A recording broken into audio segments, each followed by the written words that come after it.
Shabbat Shalom, ¿cómo están? Todos ya se están conectando, los hermanos. Hoy le hemos conocido, aunque ella dice que siempre nuestra hermana está firme, pero hoy se presentó Milangela García de Venezuela. Y también aquí ya está nuestro hermano Ramiro de Bolivia y otros hermanos que se han conectado, ¿no? Muchos hermanos Ernesto Macheroni, Casimira Escobar de Quindí. Gracias a todos. Hoy el Todopoderoso nos permite una vez más continuar con este estudio del libro de Hechos, el cual vamos a compartir. Así que ustedes estén pendientes. La vez pasada habíamos tocado el capítulo 12, ¿no? Donde aparecía el linaje, o sea, la genealogía, podemos decir, no, dinastía herodiana. Habíamos compartido sobre la dinastía herodiana y también sobre lastimosamente, la martirización de Jacobo y la bendición que había recibido Pedro al ser milagrosamente, de acuerdo al testimonio que vemos acá, liberado de la cárcel. ¿Y cómo terminaba este capítulo 12? Terminaba con 24, ¿no? Pero la dabar del eterno, del Elohim, la dabar, la palabra, ¿no? Crecía y se multiplicaba. Crecía y se multiplicaba. Hermanos, ¿qué es lo que tiene que crecer y multiplicarse? Muchas veces nosotros en una comunidad, es cierto, ¿no? Tiene que multiplicarse la cantidad de seguidores, la cantidad de miembros, tiene que multiplicarse. Pero ¿qué es lo que tiene que avanzar, desarrollarse? La dabar de Elohim.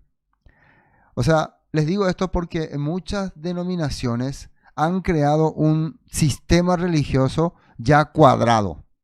O sea, nosotros ya entendemos así, creímos así y ahí nos vamos a quedar. De ahí no vamos a salir más.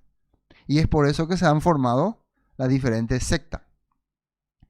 Pero la palabra del Todopoderoso, la palabra del Eterno, por más que está establecido en la Torah, dice que se multiplica. ¿Cómo es que se multiplica?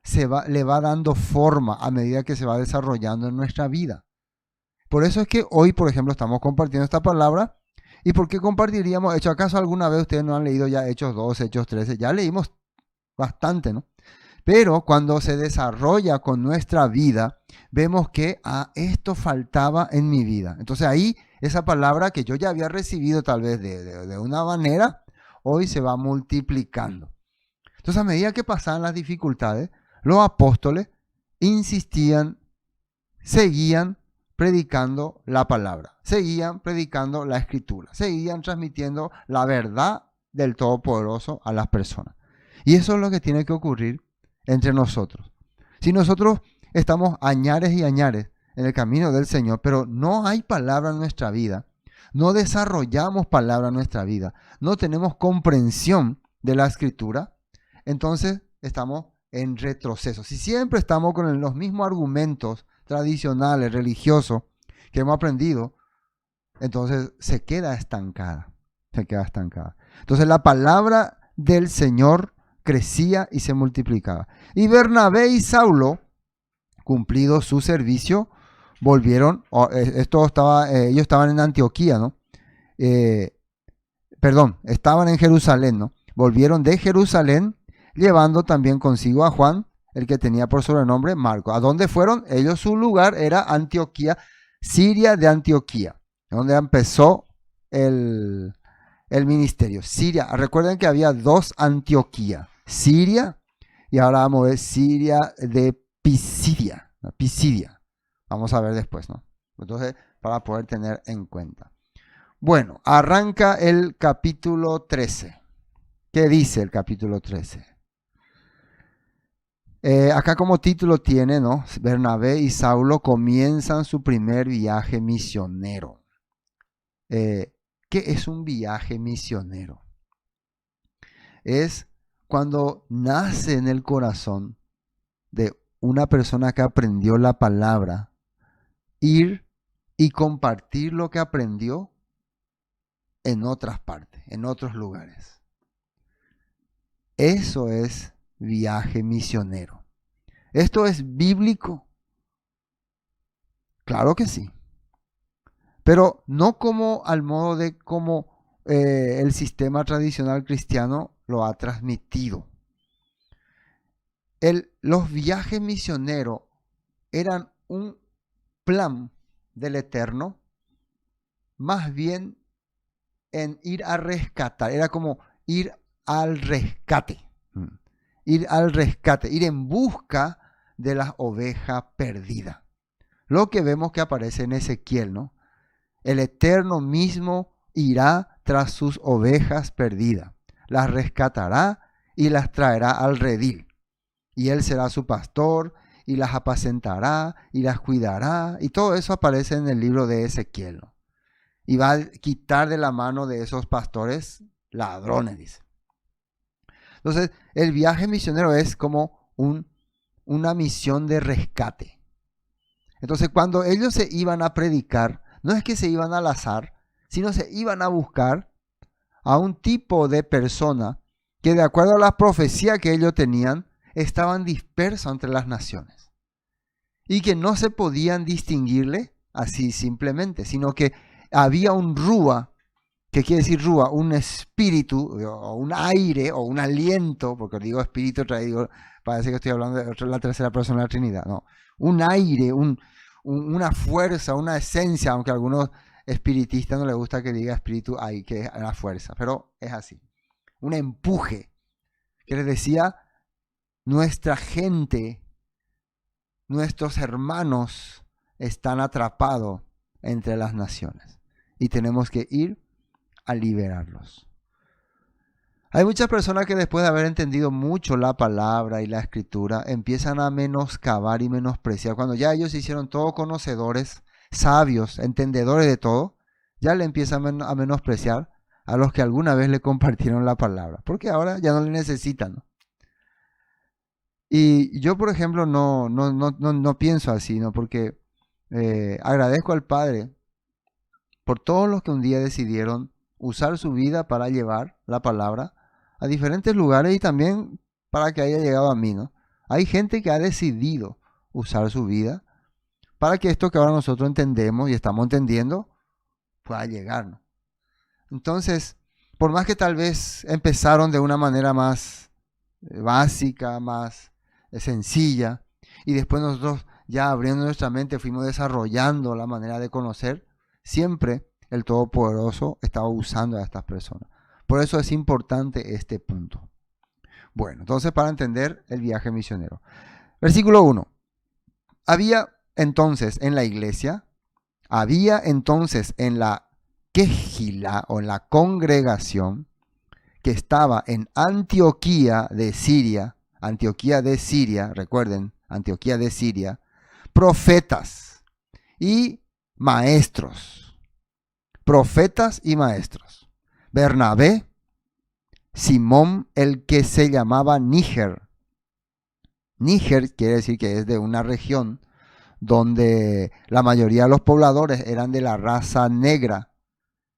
Y cuando dice acá en la Biblia el que se llamaba Níger, literalmente significa al que le llamaban negro. Mira, ahí viene el negro. Así era, el oscuro, ¿no? Aunque pueda sonar racista, ¿no? Pero así era. Lucio de Cirene, probablemente dicen que era uno de los que cargó, o no, alguien que escuchó la palabra a través de el que cargó la cruz con Yeshua, que dicen que es este Simón que está ahí, Simón de Cirene, dicen algunos comentaristas, ¿no? Manahem, miren este hombre Manahem, el que se habría criado junto con Herodes el tetrarca y Saulo. ¿Quién era Herodes el tetrarca? Era el Herodes que mandó matar a Juan el Bautista, el Herodes que estaba en tiempos de Yeshua, Herodes Antipas. Y él tenía un fiel amigo que se llamaba Manahem. Y que en aquel tiempo, cuando Herodes Antipas estaba persiguiendo a Juan Bautista y después inclusive quería perseguir a Yeshua, ¿se acuerdan que lo menosprecia? Algo vio diferente en estos seguidores y le nació la curiosidad y se involucró y se hizo seguidor. Hoy en día, les quiero contar algo, hay muchas personas que no pueden comprender cómo un judío de nacimiento, ¿no? Un judío de nacimiento que nació como judío, se crió como judío y vivió como judío, no pueden entender cómo este tipo de persona puede hacerse seguidor de Yeshua, o puede creer en el rabino Yeshua, o puede creer en la enseñanza de Yeshua. No pueden entender. Pero yo les digo, miren que la Biblia muestra ejemplos de personas que estaban totalmente en contra del movimiento judío y se hicieron judíos. Estaban totalmente en contra del movimiento de Yeshua y después se hicieron seguidores de Yeshua. Eso siempre ocurre. Eso siempre ocurría. Entonces la pregunta es que nosotros tenemos que pensar cómo eso puede cambiar, sino qué hizo que cambie. ¿Qué argumentos hay? Siempre tenemos que estar en ese debate. Pero bueno, entonces él se hizo seguidor de Yeshua, aunque era fiel amigo de Herodes Antipas. Y último dice Saulo, ¿no? Quien era también perseguidor de la iglesia, quien era también fiel servidor de los líderes religiosos, quien tenía autorización de Roma para encarcelar, inclusive para autorizar ejecuciones. Ese era Saulo de Tarso. Y ahora está aquí como misionero, como rescatador, como alguien que va en busca de las almas perdidas. Bueno, vamos a la nota 1. Nueva traducción viviente. Profetas. La palabra profetas es naví. Es importante porque hoy les voy a explicar, aunque ya expliqué una vez, pero voy a explicar otra vez, la diferencia entre naví y profeta. Hay una diferencia. Pero como se asemejaba, se usó la misma palabra. Maestros. Maestros en el hebreo es rabí. De la congregación de Antioquía de Siria. Fíjense que me gusta, ¿no? Por eso yo siempre recomiendo una traducción viviente, porque aclara aquí, Antioquía de Siria. Se encontraban, dice, Bernabé, Simeón, acá dice, llamado el negro, literalmente así dice, ¿no? Lucio de Cirene, entonces si este es el Simeón, entonces él era de esa región, ¿no? Era de piel negra. Lucio de Cirene, Manaén, compañero de infancia del rey Herodes Antipas, y Saulo. En hebreo, Naví. ¿Qué significa Naví de acuerdo a la perspectiva pictográfica, al lenguaje pictográfico? Tiene dos letras importantes, entre ellos la Nun y la letra Bet. Y la letra Bet está representada por casa y la letra Nun por semilla. Entonces la palabra Naví tiene un significado más o menos así como semilla guardada. Entonces un profeta sería alguien que distribuye, o un Naví sería alguien que distribuye una semilla guardada. ¿Y qué es una semilla? Es algo que tiene una información a ser manifestada. Información que se va, no, la información está ahí, pero una vez que se revela o se saca ese mensaje, va a ser revelada, va a ser manifestada. Eso era un naví, un profeta, para la creencia hebrea. Pero para la creencia griega o pagana, y atiendan muy bien, para la creencia griega o pagana, ¿qué era un profeta? Un profeta era un vidente, un adivino o un tipo hombre que te dice lo que te va a pasar. Tú morirás y la ira. Ese era un profeta. Entonces, ahí más o menos ustedes van a ir entendiendo, ¿no?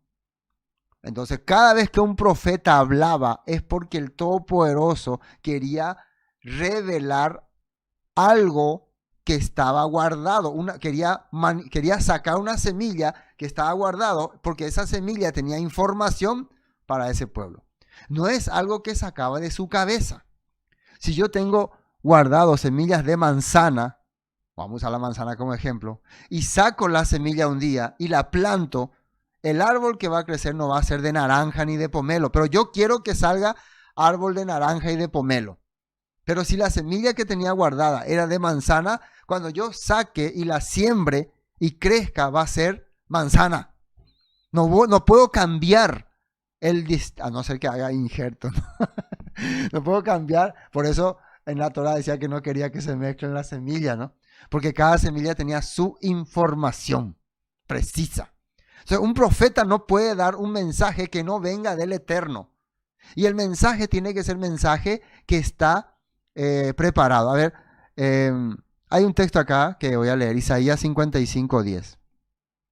Isaías 55:10. Me faltó maestro, ¿no? Maestro es un rabí en el hebreo, o significa intérprete o guía. El maestro es el que te interpreta algo que vos no entendés, o te explica algo que vos no entendés, y a través de su interpretación o su entendimiento te puede guiar tu vida. Por eso el maestro no muchas veces es el que tiene informaciones guardadas y que tiene que ser precisa. El maestro muchas veces utiliza estrategias, técnicas, de acuerdo a la situación, te va mostrando las cosas. Isaías 55:10, por ejemplo, dice: porque como desciende la lluvia como desciende de los cielos la lluvia y la nieve y no vuelve allá, sino que riega la tierra y la hace germinar y producir y da semilla al que siembra y pan al que come, así será mi davar, mi palabra que sale de mi boca. No volverá a mí vacía, sino que hará lo que yo quiero y será prosperada en aquello para que lo envíe. Entonces, el profeta es el que tiene que transmitir esta semilla para que se haga la voluntad del Padre. A ver, tengo acá, vamos a compartir tengo 3 objetivos de lo que hace un profeta. 1, restaurar el reino, volver a la senda antigua, ¿no? Ese es su objetivo. Si su profecía no tiene nada que ver con restaurar el reino, entonces es un falso profeta. Después, exhortación, ánimo y esperanza a que vuelvan a la Torah. O sea, restaurar el reino es volver a la Torah. Entonces vos le das ánimo, esperanza. Eso es lo que hacían los profetas, ¿no? Y también consolar y fortalecer.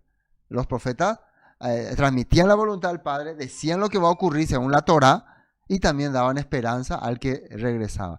Quiero ver un texto, a ver, esto no lo tengo anotado, en Deuteronomio, a ver un poco, 8 creo, o 18, creo que es 18, perdón, Deuteronomio 18, 18:7.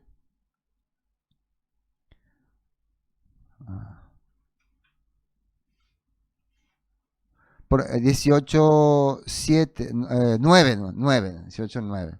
Cuando entres a la tierra, ¿no? Cuando entres a la tierra que Yahweh tu Elohim te da, no aprenderás a hacer según las abominaciones de aquellas naciones. No sea hallado en ti quien haga pasar su hijo o su hija en fuego, ni quien practica adivinación, ni agorero, significa adivinanza, ¿no? Esto de agorero, ni sortílego, ni hechicero, dice.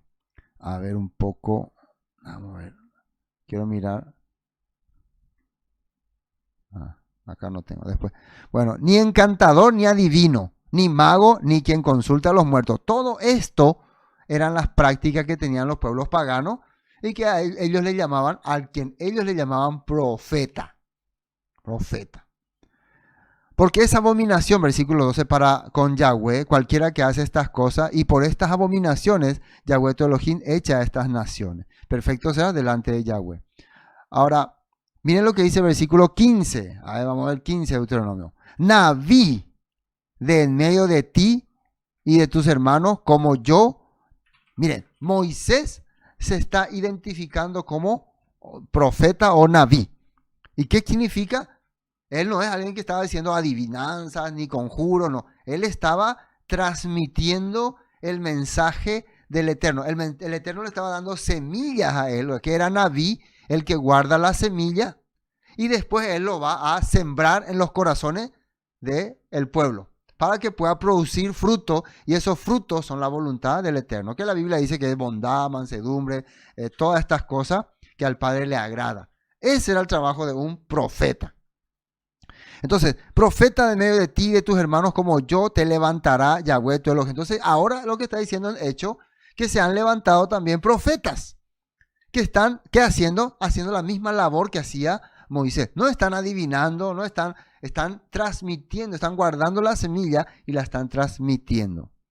Conforme a todo lo que pediste a Yahweh tu Elohim en Horeb, el día de la asamblea, diciendo no vuelvas a oír la voz de Yahweh.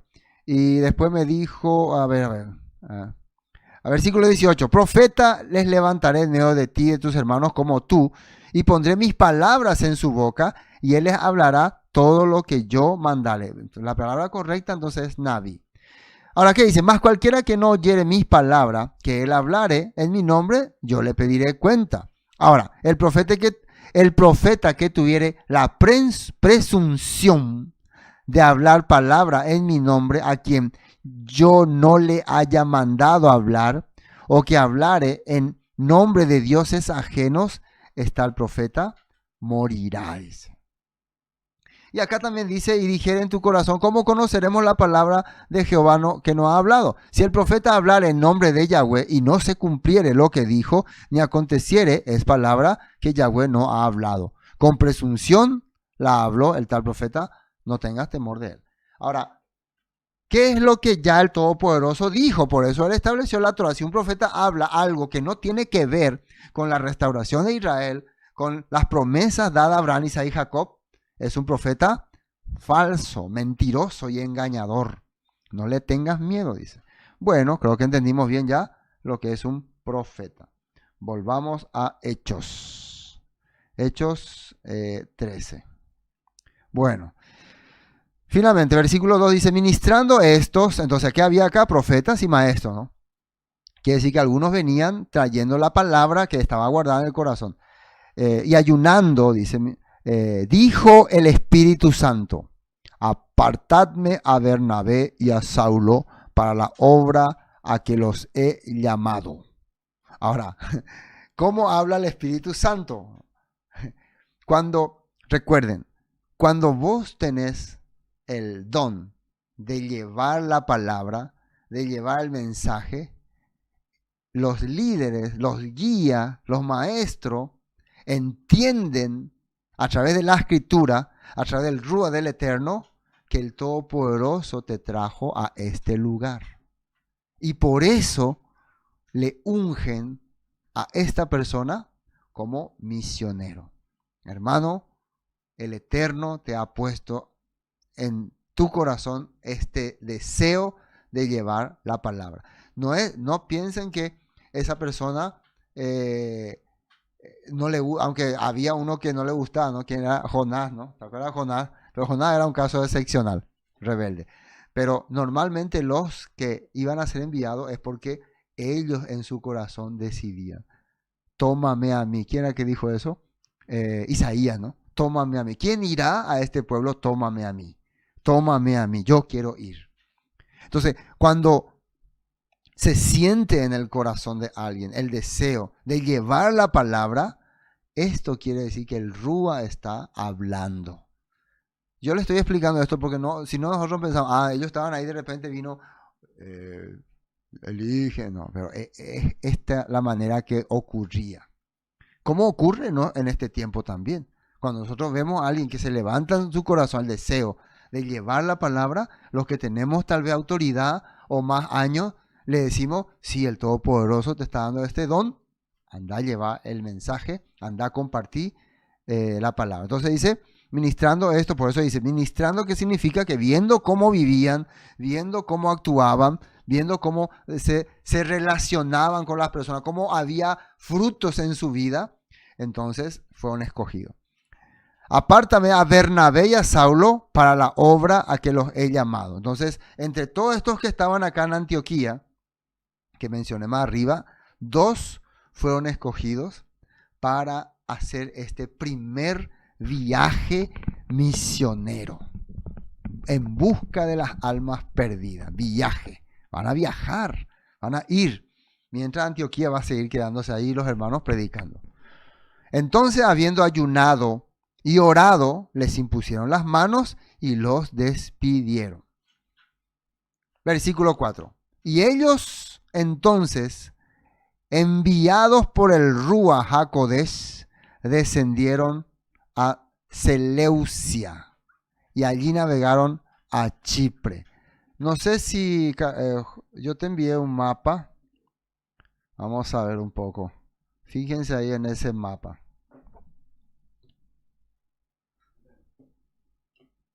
Sí. Este mapa.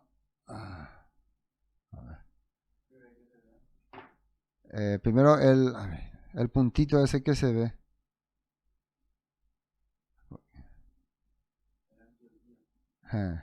Vamos a mirar. Bueno, ahí tenemos, ahí está el destino final, pero para poder ubicarnos, vamos a mirar, dice ahí, ellos enviados por el Ruach fueron a Chipre. ¿Dónde está Chipre?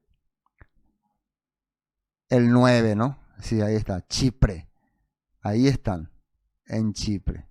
Primero, ¿dónde estaban ellos? Ellos estaban en Antioquía. No es el Antioquía que está marcando ahí. Es el 7. Fíjate el 7.7. Ese es Antioquía de Siria. Ese era el centro. Fíjate que hay una línea que viene de Jerusalén, que era el camino donde ellos fueron. Ahí están en Antioquía. De ahí ellos viajan hasta, a ver, el 7, fíjate, navegan, dice, hasta el naranjito, ¿no? Naranjito, ¿no? A ver un poco. El primer viaje es naranjito. Ahí lo están. Ustedes le va a ayudar. Voy a enviar después en el grupo, pero le va a ayudar. Andate en Antioquía. ¿Está en Antioquía? Vamos a ver un poco. Antioquía. Antioquía de... No, es Antioquía el otro. Antioquía de Siria. ¿Y ahí a dónde se fueron primero? A Chipre, dice acá, ¿no? Chipre. Es una isla. A una isla, Chipre. Traté demasiado ya. Bueno, este es Chipre. Y después de ahí se fueron a Panfilia, dice, ¿no? Arriba está Panfilia. Acá sale Patfos. Patfos está ahí, nomás está en Chipre. Patfos, o sea, en Chipre, están en Chipre. Patfos, y hay otra ciudad, se llama Salamina también. Ahí llegaron también. Dice... a ver, sí, llegaron a Salamina, no, llegaron, primero dice a Chipre, llegaron a Salamina, anunciaban la palabra, entonces en Salamina anunciaron la palabra, después llegaron a ver dónde está, anunciaron la palabra, sinagoga de los judíos, tenían también a Juan de ayudante, le llevaron a Juan, ¿no? Marcos, es el 5, ¿no? Después, versículo 6,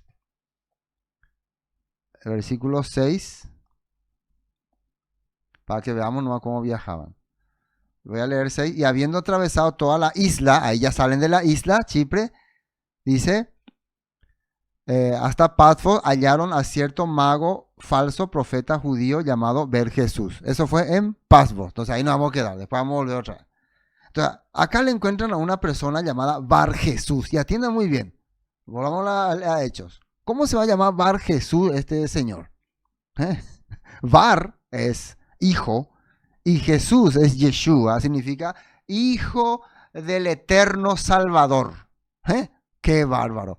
Por eso hay muchos que dicen, ¿cómo van a ponerle el nombre Jesús a Yeshua si es el nombre de un diabólico, un sanguinario?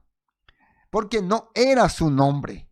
Era un nombre que él se había puesto. Probablemente era un profeta, un profeta, o un hombre que hacía conjuro y hechizo, y como este nombre de Yeshua ya estaba siendo popular, él mismo se atribuyó así el nombre. Pero llegando acá al apóstol Pablo con Bernabé y con Juan Marcos, le desenmascaran y le hacen ver que vos sos un impostor y vos estás transmitiendo otra enseñanza que no es la que viene de la Torá. Y vamos a ver qué pasa acá, versículo 7. Bar Jesús dice que estaba con el procónsul. Ahí en Chipre había un gobernador llamado, ¿cómo se llama? Sergio Paulo.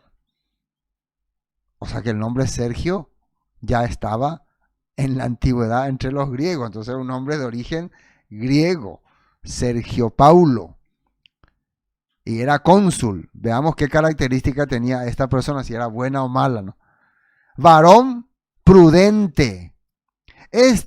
Llamando a Bernabé y a Saulo, deseaba oír la palabra de Elohim. Qué bendición que alguien que tiene mi nombre, mi tocayo cónsul, no era una persona dura, ni era una persona carnal. Más bien que tiene el nombre de hijo de Yeshua el Salvador, era un engañador. Pero mi tocayo quería escuchar la palabra. Vamos a la nota 7. La nota 7. Hechos 13:7. El tal se había apegado al gobernador Sergio Paulo, gobernador dice acá, quien era un hombre inteligente. El gobernador invitó a Bernabé y a Saulo para que fueran a verlo porque quería oír la palabra de Elohim. Hermanos, ellos empezaron a viajar, a llegar. ¿Dónde llegaban ellos primeramente? Escúchenme bien. Ellos no llegaban junto a los gentiles. Aunque su misión era predicar a todos, pero primeramente llegaban a los que tenían la palabra, los que tenían el derecho de saber esta palabra, que eran los judíos. Ellos llegaban a la sinagoga, porque en cada región siempre había una sinagoga.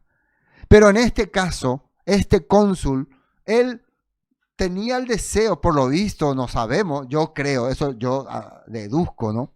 Que este falso Jesús ya le estaba dando algunas ideas, pero falsamente, ¿no? Y al escuchar que vienen unos apóstoles, que vienen desde Jerusalén, que vienen desde Antioquía, él tuvo el deseo de escuchar y de aprender. Se dan cuenta que la persona que es inteligente, que es prudente, quiere escuchar, quiere aprender. El insensato, como dice en Proverbio, no quiere escuchar, no quiere que le enseñen, no quiere que le digan nada. Él ya sabe todo, no me molesten. Se piensa que ya conoce, que domina todo. Pero mi tocayo, no, aunque era cónsul, él dijo, yo quiero aprender, yo quiero conocer. Llámenle a Saulo y a Bernabé para que fuera a verlo, porque quería oír la palabra de Elohim. Ahora, ¿qué pasa acá cuando aparece alguien que quiere oír, pero al lado estaba este falso hijo de Jesús? Les resistía Elimás. Ahí está su nombre verdadero, el mago, pues así se traduce su nombre. Elimás el mago.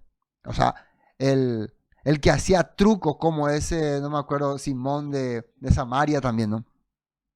Había mucha gente así que quería engañar con magias, con trucos, así como hay hoy, ¿no? Los falsos, estos charlatanes que hablan ahí, que hacen, yo voy a descubrir esto, yo voy a averiguar esto, yo voy a investigar esto, yo digo que una ballena va a salir del dragón. Y hacen trucos, y hacen magia, y hacen de todo. Son falsos. ¿Qué hacen esta clase de personas? Dice, resisten. Dice, resisten, interrumpe, impide que llegue el mensaje que viene de Jerusalén, de Antioquía, a este hombre. Ese es un problema, ¿no? Con su falsa enseñanza, con su falso mensaje. Por eso, yo no voy a resistir a nadie. Si ustedes quieren escuchar cualquier palabra que hay por ahí y quieren aprender de cualquier maestro, tienen toda la libertad. Yo nunca me voy a interponer entre lo que ustedes quieren aprender y el que le está enseñando. Pero increíblemente, en mi caso, muchos líderes se interponen, interrumpen, sí quieren poner barrera. Quieren hacer, no vas a pasar acá. No vas a llegar a esta persona. Nuestros miembros no deben escuchar a ese predicador charlatán. No le escuchen, no le hagan caso, no le crean. Les va a engañar. Ese se llama interrumpir. Interponer. Vos tenés que defender tu idea. Tenés que demostrar tu idea con argumentos. No interrumpir, como lo que hacía Elimas, que es un nombre verdadero. No es Bar Jesús. Es Elimas, mago. A ver, dime la nota 7, ¿no?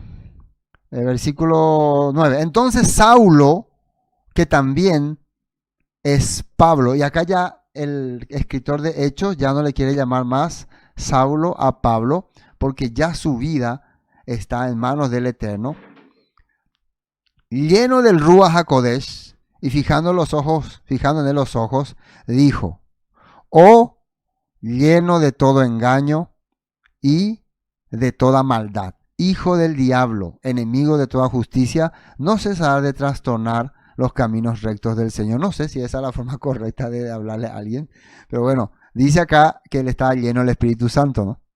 Es como que él estuviera retando, ¿no? No sabemos qué es lo que él estaba diciendo. No, este es un engañador, gobernador, no le escuche, estos son farsantes. Entonces tal vez Pablo renegó por eso. Pienso, ¿no? Porque es como, vos podés estar hablando algo, pero si alguien te está ofendiendo, te dice, no, estos son mentirosos, engañándole a caso, entonces le hace reaccionar. Calculo así. Puede ser que me esté equivocando también. Vamos a la nota 10.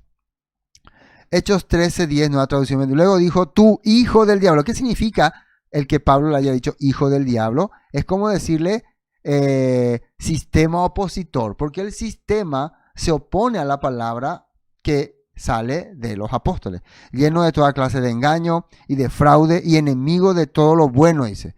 ¿Nunca dejarás de distorsionar los caminos verdaderos del Señor?, le pregunta.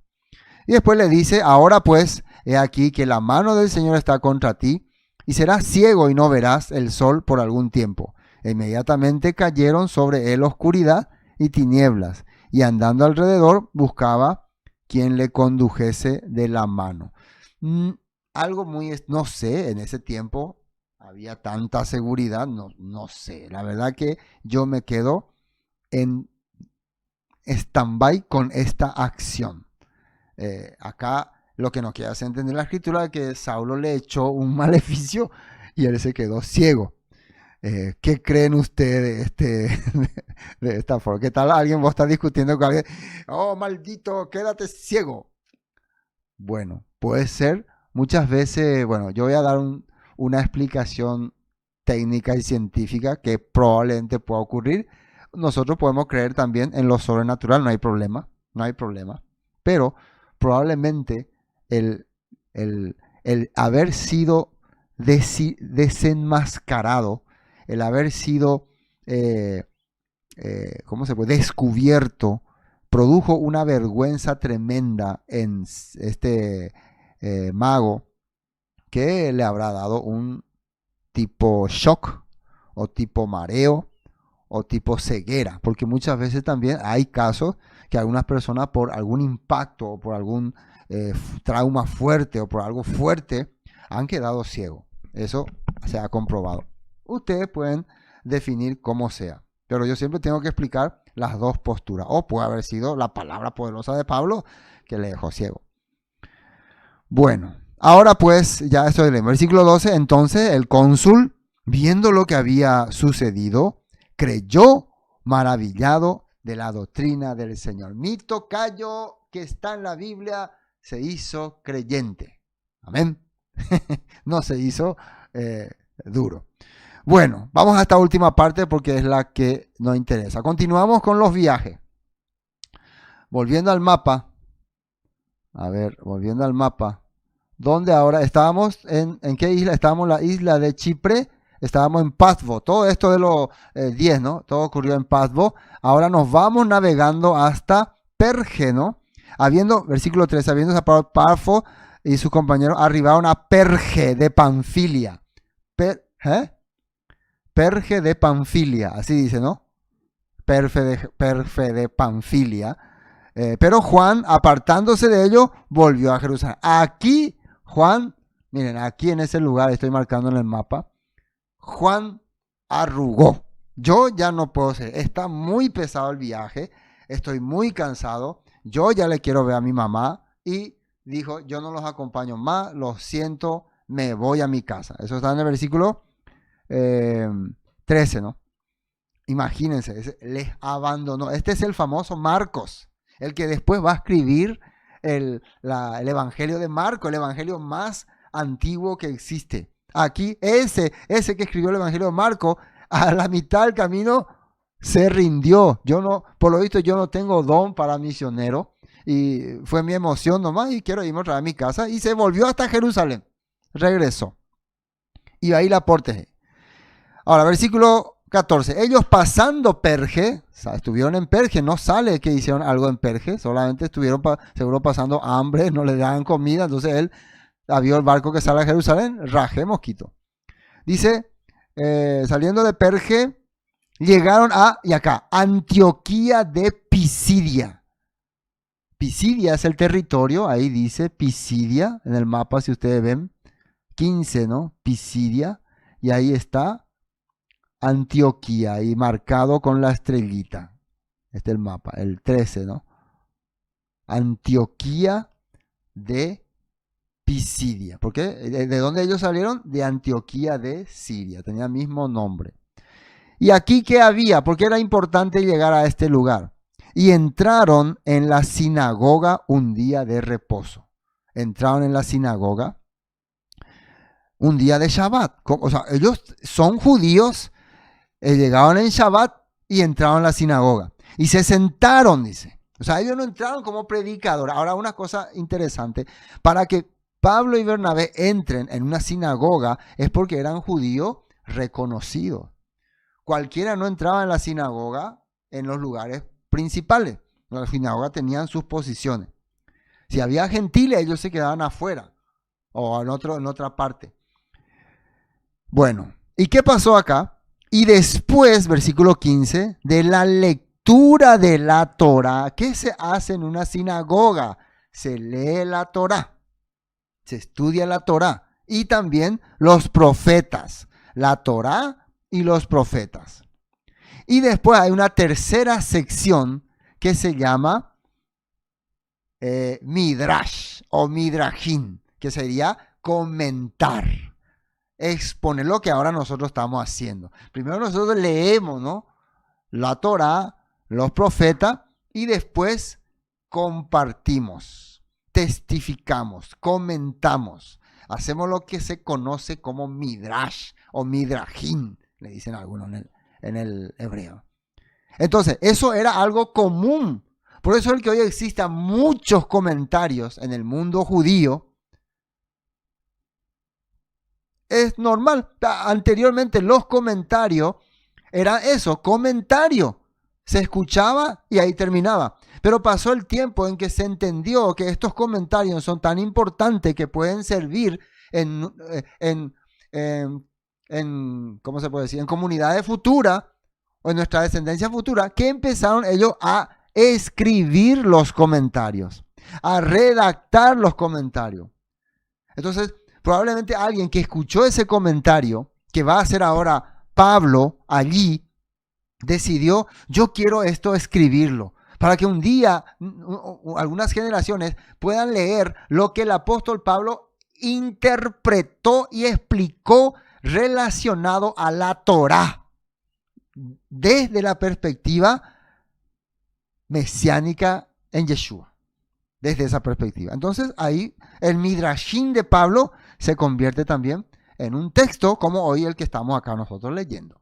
Entonces, la Torá, varones, hermanos, si tenéis alguna davar de exhortación para el pueblo, hablad. O sea, algún mensaje que quiere dar relacionado con la Torá o con los profetas, para que no sea simplemente lectura nada más. Porque muchos leían y después, bueno, esta lectura nos va a ayudar.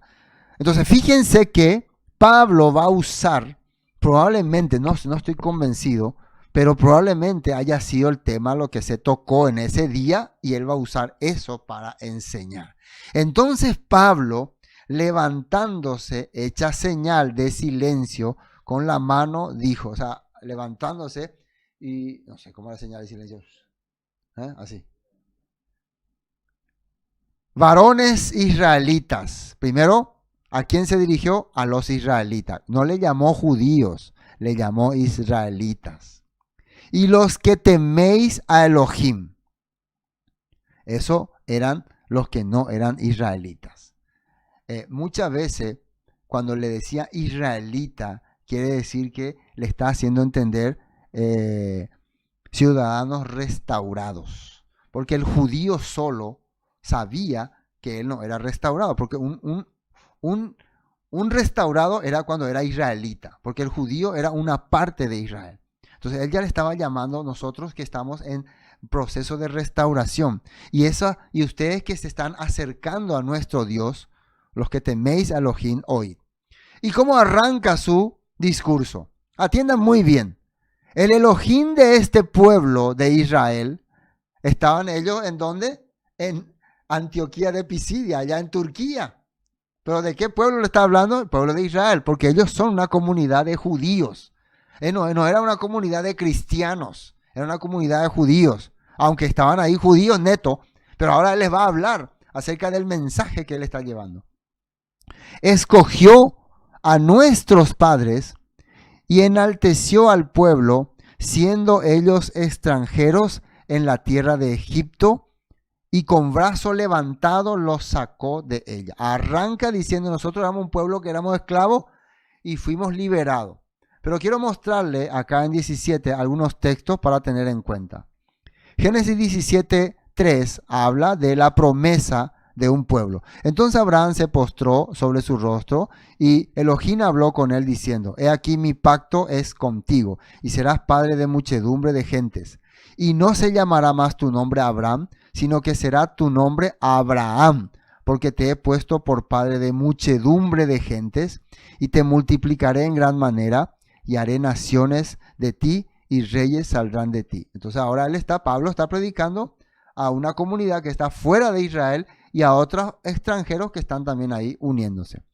Éxodo 1:7, ¿qué dice? Y los hijos de Israel fructificaron y se multiplicaron y fueron aumentados y fortalecidos en extremo y se llenó de ellos la tierra que es donde ellos estaban como esclavos. Éxodo 12:51. En aquel mismo día sacó Yahweh a los hijos de Israel de la tierra de Egipto por sus ejércitos. Bueno, entonces, aquí le está hablando de que nosotros éramos extranjeros y que el Todopoderoso nos sacó con su mano. Y por un tiempo, como de 40 años, los soportó en el desierto. También habla de que ellos estuvieron en el desierto durante 40 años. Y el versículo 19, y habiendo destruido 7 naciones en la tierra de Canaán, les dio en su herencia su territorio. O sea, ¿con qué objetivo Dios quería de Abraham armar una nación? Con el objetivo de que un día ellos tomen la tierra de Canaán como heredad. Eso es lo que se le prometió a Abraham, lo acabamos de leer. Entonces acá Pablo está tocando la Torá y está llegando al libro de Jueces y después va a llegar a los profetas. Nota 19. Deuteronomio 7:1. Cuando Yahweh tu Dios te haya introducido en la tierra en la cual entrarás para tomarla y haya echado delante de ti a muchas naciones, al Eteo, el Gergeseo, el Amorreo, etcétera, etcétera, etcétera. 7 naciones, dice, mayores y más poderosas que tú, Yahweh tu Elohim las haya entregado delante de ti y haya derrotado, las destruirás del todo, no harás con ellas alianza ni tendrás con ellas misericordia y no emparentarás con ellas, no darás tu hijo a su hijo ni tomarás su hija para tu hijo. Y dice la razón, porque desviará a tu hijo de en pos de mí y servirán a dioses ajenos y el furor de Yahweh se encenderá sobre vosotros y te destruirá. La razón por la cual el Todopoderoso no quería que se involucren con los cananeos es porque la manera que ellos adoraban a sus dioses era sacrificando a sus hijos. Recuerden ese punto. Mas si así habéis de hacer con ellos, sus altares destruirás y quebraréis sus estatuas, porque en el nombre de sus estatuas y de sus altares ellos hacían esos sacrificios. Por eso tenían que destruir la estatua, no porque tenían poderes especiales. Y destruiréis sus imágenes de acera y quemaréis sus esculturas en el fuego. 7:6 dice, porque tú eres pueblo santo para Yahweh, tu Elohim. Tu Elohim te ha escogido para serle pueblo especial más que todos los pueblos que están en esta tierra. Entonces, el objetivo de que ustedes tengan esta tierra es que ustedes un día puedan ser luz para las naciones. Ahora, ¿quién está hablando de esto? Pablo está hablando en una sinagoga en Antioquía de Pisidia. O sea, él no empezó diciendo, Jesús es tu Salvador, hermano, Jesús te ama, arrepiéntete de tus pecados, dejen la idolatría, vuelvan a Jesús. Él no empezó predicando así. Él no comenzó su primera interlocución fuerte de esa manera. Comenzó hablando de las promesas hechas a Abraham por medio de Moisés y ahora a la tierra que están entrando. El libro de Josué 14:3 dice, porque a las 2 tribus y a la media tribu le había dado Moisés heredad al otro lado del Jordán, mas a los levitas no le dio heredad entre ellos, porque los hijos de José fueron 2 tribus, Manasés y Efraín, y no dieron parte a los levitas en la tierra, sino ciudades en que morasen, como los ejidos de ellas para sus ganados y rebaños. De manera que Yahweh los había mandado a Moisés, así lo hicieron los hijos de Israel en el repartimiento de la tierra. Entonces el objetivo de liberar a su pueblo era darles tierra. Esto está diciendo acá en Hechos 13:19. Y habiendo destruido 7 naciones en la tierra de Canaán, les dio en su herencia su territorio. Uno diría, pero esto es lo que hay que predicar. Yo cuando voy a predicar la palabra predico otra cosa. Jesús te ama, mi hermano, acepta la salvación. Jesús murió por tu pecado, ya no creas más. No, nosotros tenemos que ir a enseñar lo que la semilla tiene que producir. Si vos tenés guardado la semilla de manzana y está queriendo que crezca pomelo, entonces está mal, ¿no? Después, versículo 20. Como 450 años, fíjense que Pablo nos va explicando también cuánto tiempo pasó desde que entraron a la tierra prometida hasta el tiempo del profeta de Samuel. 450 años. Les dio jueces hasta el profeta Samuel. ¿Cómo conoce la escritura? En un ratito les está resumiendo. ¿Se acuerdan que había hecho eso también? Esteban. Vamos a la nota 20.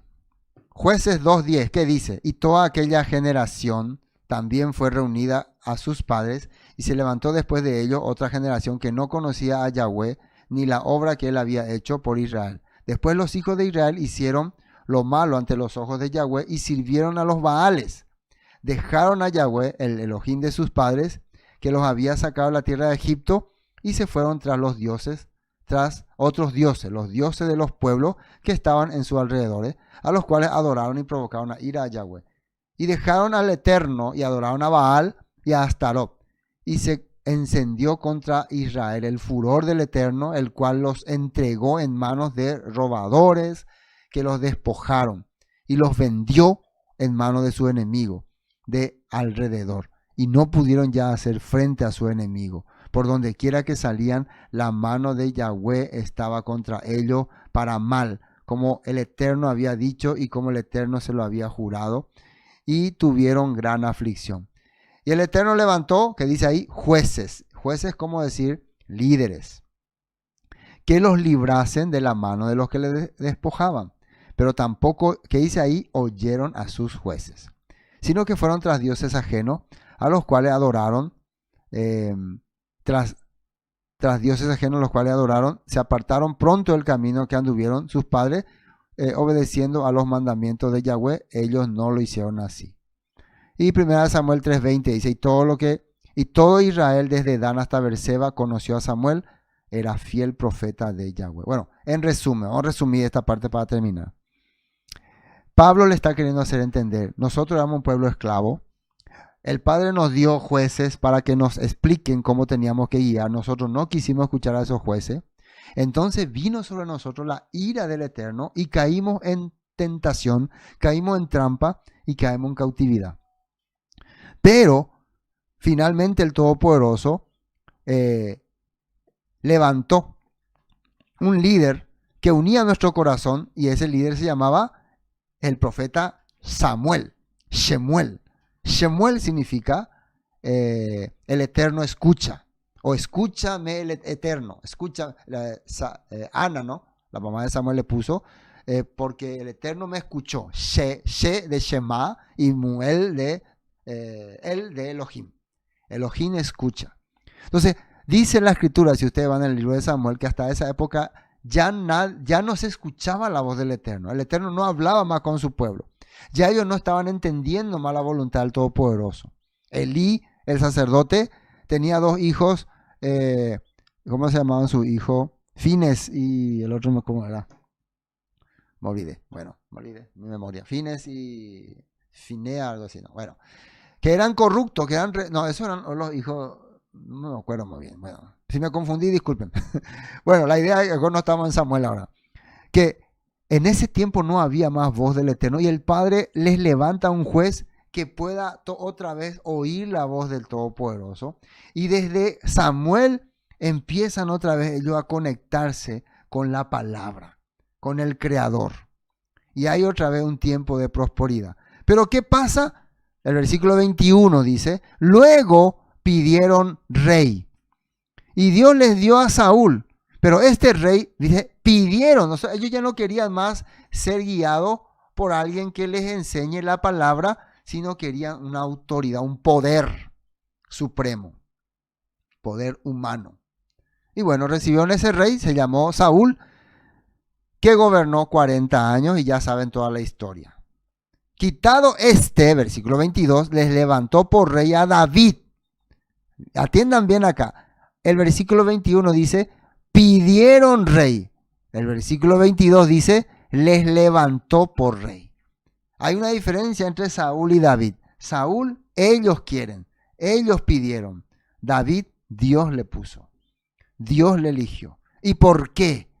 Quitado les levantó por rey a David, de quien dio también testimonio, diciendo, he hallado a David, hijo de Isaí, varón conforme a mi corazón, quien hará todo lo que yo quiero. Ahí quería llegar el apóstol Pablo. Un líder, un salvador, un profeta, tiene que ser alguien que hace lo que el Creador quiere, que transmite lo que el Creador quiere. Y hará todo lo que yo quiero, dice. Vamos a la nota 22. Acá hay un Salmos 89 que dice así. Siempre cantaré acerca del amor inagotable del Señor. Jóvenes y ancianos oirán de tu fidelidad. Tu amor inagotable durará para siempre. Tu fidelidad es tan perdurable como los cielos. Dijo el Señor, hice un pacto con David, mi siervo escogido. Le hice este juramento. Estableceré a tus descendientes como reyes para siempre. Atiendan bien.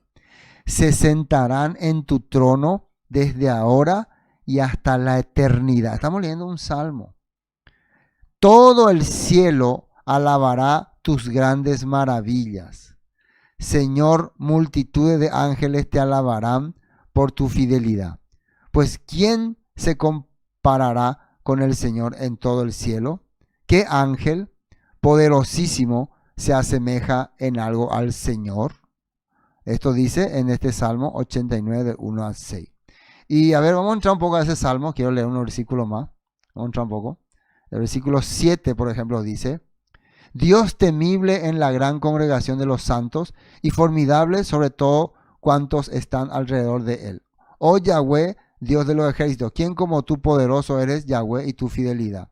A ver, vamos a ver versículo 18. Porque 18, este salmo, porque Yahweh es nuestro escudo y nuestro rey es el Santo de Israel. Entonces hablaste en visión a tu santo y dijiste: he puesto el socorro sobre uno que es poderoso. He exaltado a un escogido de mi pueblo. Atiendan muy bien este salmo que David estaba hablando. Él puso a alguien para que sea guiador y fue escogido, y de su linaje salga su gobierno perpetuo.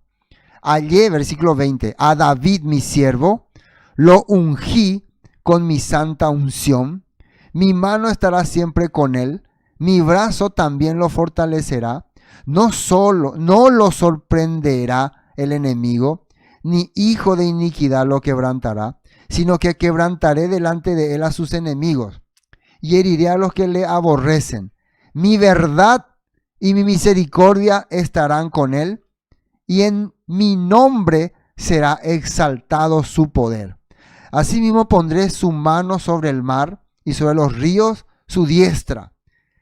Él me clamará, mi Padre eres tú, mi Elohim y la roca de mi salvación. Yo también le pondré por primogénito, el más excelso de los reyes de la tierra.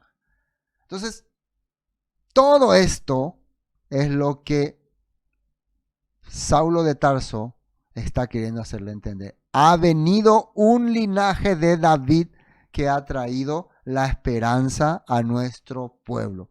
No es un Dios, no es un ser divino, es un restaurador. Y el estar aprendiendo las enseñanzas de este restaurador no es menospreciarle a Dios, porque el mismo Salmo dice que yo le voy a exaltar, le van a respetar, le van a honrar, le van a seguir. ¿Cómo es que hoy muchas personas no pueden comprender eso? Bueno, finalmente, versículo 23, de la descendencia de este y conforme a la promesa, Elohim, miren, conforme a la promesa, semilla guardada, Elohim levantó a Yeshua por rescatador de Israel. Él vino para traer esa palabra de rescate por la promesa. Fíjense que él no dijo, no, finalmente toca este tema. Voy a tener que dividir este estudio en dos porciones porque no me va a alcanzar, pero hasta acá por lo menos entendemos que el apóstol Pablo arrancó hablando de la Torá, de los jueces, de los profetas, del rey David, para hacernos entender a quién el Todopoderoso pone como rescatador. Si Yeshua no tiene esta línea y este objetivo y este propósito establecido en la Torá, él no puede ser un salvador ni rescatador. ¿Y qué es lo que nos salva de él? Precisamente la enseñanza que ha transmitido y ha puesto en nuestro corazón. Amén. Bueno, vamos a dejar la segunda parte donde vamos a hablar sobre que dice acá, antes de su venida predicó todo lo que Yeshua habló, ¿no? Va a continuar explicando sobre los profetas, los muertos, el evangelio, así que no se pierdan. No se pierdan. Shalom.